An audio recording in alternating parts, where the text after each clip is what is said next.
സിയ ഫാത്തിമ എന്ന് പറഞ്ഞ വിദ്യാർത്ഥിയുടെ അപേക്ഷയും അവിടുത്തെ ഡിസ്ട്രിക്ട് മെഡിക്കൽ ഓഫീസറുടെ റിപ്പോർട്ടും അവിടുത്തെ ജില്ലാ കളക്ടറുടെ റിപ്പോർട്ടും ആ സ്കൂളിൻ്റെ അപേക്ഷയും എല്ലാം വെച്ച് നോക്കുമ്പോൾ ദയ അർഹിക്കുന്ന ഒരു ഹർജിയാണെന്നും അപേക്ഷയാണെന്ന് ഞങ്ങൾക്ക് ബോധ്യപ്പെട്ടു.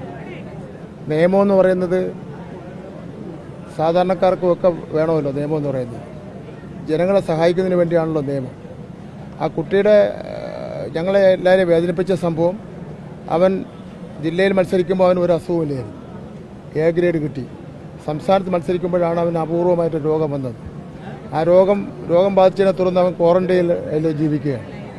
അപ്പോൾ അവൻ്റെ ആഗ്രഹം ഇതിൽ സംസ്ഥാനത്ത് മത്സരിച്ചില്ലെങ്കിൽ അവൻ മരിച്ചു പോകുന്നതടക്കമാണ് ആ കത്തിലെഴുതിയിരിക്കുന്നത്. ആ കാര്യങ്ങളെല്ലാം പരിഗണിച്ചുകൊണ്ട് നിയമ നടപടിക്രമങ്ങൾ പൂർത്തീകരിച്ച് ഒരു ഉത്തരവ് ഞങ്ങൾ നൽകുകയാണ് ചെയ്തത്. ഇതൊരു ചരിത്ര സംഭവമാണ്.